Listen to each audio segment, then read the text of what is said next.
Hey, yo, coming up, like, which artist in the city made you want to even rap?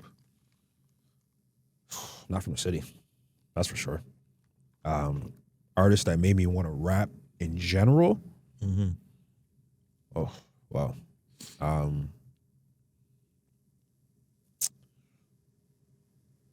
Old school hip hop to start off with before the trap shit. Mm-hmm. I only started doing the trap shit like within the last, I'd say, 4 or 5 years. I started doing trap stuff.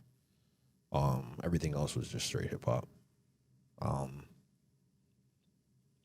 And G-Unit was a heavy influential for me. Heavy. Dipset too. Even before that, like old school Wu-Tang shit I used to listen to heavy back in the day. I still be going back bumping that Wu-Tang. Yeah. Today, like, I didn't really grow up on Wu-Tang, but as I got older, like, I could really respect it and understand it the older I got. Yeah. So if what sparked the fire was the old school Wu-Tang back in the day. And then from there it kind of just expanded. So when it comes to Wu, who's your favorite member? Or who had your favorite album? Well, my favorite member was Holocaust. I don't even know who that is.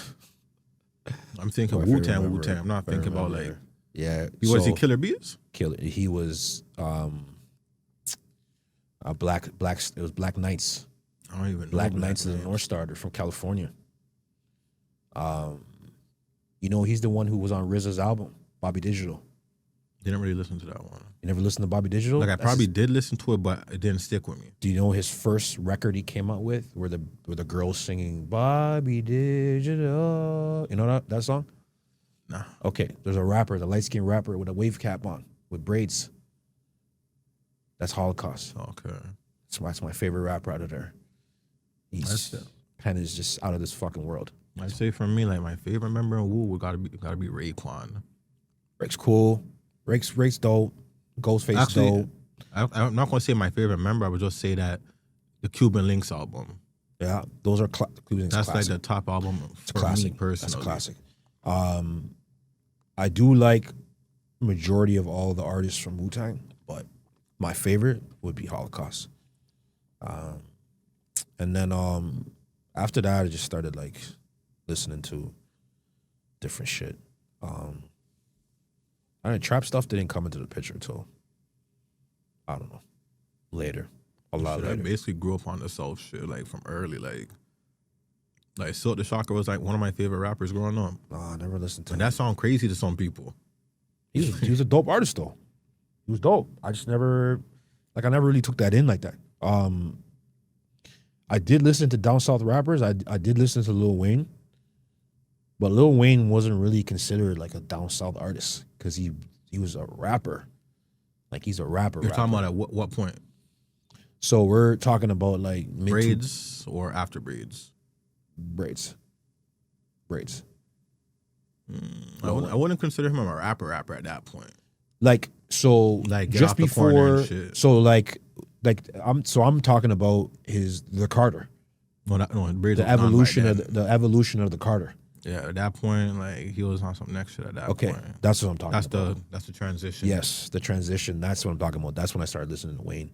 Was when he started dropping that type of crazy shit he was doing. And then I don't know. I just started listening to like more everybody. Really, just anybody who could rap. I would listen to them. I was Lil Flip? interested. A little bit, Lil Flip, T.I., and they were beefing at one point. Remember? Yeah. Yeah, I used to listen to both of them. T.I. was obviously the better artist, but Flip was dirty too. Flip got busy. Flip was a freestyler. He got busy. He always had money. He always had fucking money, bro. From young. Yeah, bro. He was always getting money. So even the rap wasn't working for him. He already had the money, so it was believable what he was saying. You know what I mean? Because he had the paper. Mm-hmm. Who else was out there? Scarface. I'm sure. Who else from down? South. C Murder was cool too. C Murder. I would say probably like my favorite down south artist would have been BG. BG was dope. Yeah. BG was super dope. Juvenile. Juvie. Can't forget Juvie. Like Turk was cold too, though. Turk. He was definitely Yeah, cold. Turk. Recently, they just got back together too. Wayne's just too intricate with the bars now. He's just too fucking far gone for him to dumb it down like that. But he was still spitting back then too. Yeah, but like, it's just that he just wasn't seasoned enough yet. No, not even close, bro. Not even close. Even when he dropped the "Show Me What You Got" freestyle, the Jay-Z remix. He's going fucking crazy on that. Crazy. You know what I mean? And his pen is prolific. He's a prolific pen, bro. Prolific pen. I can't lie enough. I be hearing some shit from where it's like, nah, you bullshit. Yeah, but it happens though. Like, you know, you don't got to go off every time. No, I mean, but that's the goal though. Yeah. You don't necessarily have to go off. Yeah, sometimes you could just coast, just cruise. You can coast and cruise, but it's still gotta be lit though. There's some shit I be hearing people going off over. It's like, nah, you bullshit. Like that's not the bar you should have been looking out for. Yeah, it's true still. Y'all mind too simple. Yeah. I don't know. I my artists that I'm listening to right now changes all the time. So I said St. John. Yeah. I'm listening to him, Moneybagg Yo, Finesse 2 times. Still on the Dolph. Forever be on Dolph. Who else? Trap wise. Heavy down south though, for sure. Not really much East Coast, to be honest with you. I'm over drill now. Drill's just actually no, if I am listening to anything that is quote unquote drill, it will be from like 41. That's like it's a group. That's Jen Carter, Tata and Kyle Rich. The three of them, like, they're cold still. But they be making party music too, so there's not just drill shit they're making. Like, they could do that, but they don't have to. Like, they're finding their lane, you know? So they're starting to stand out amongst the drill crowd. Who else? Boogie. You heard of Boogie? Westside Boogie? No. His name is Boogie. From where? He's from Memphis. He signed to CMG. ESTG's fire. Yeah. I listen to his shit too. But ESTG, like, in a sense, like, he reminds me of Heartless G. Yeah, he reminds me of a young Jeezy. Just a lot more lyrical.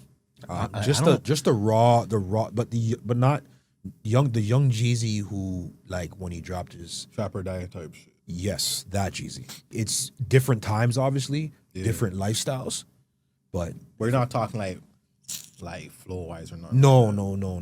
More just like the grittiness, his approach, you know, his flow. That's why Gotti signed him, because he just sounds different. Yeah, because honestly, the first time I heard him, I thought he was from Detroit. T Grizzly, I fuck with T Grizzly, Detroit. Payroll Giovanni. Okay, he's nice. There's another guy too, who just came out of prison recently. I feel like I know you're talking. He just came out with First Day Out. He went viral on it. I think it was like 5 months ago or something like that. Something Rio.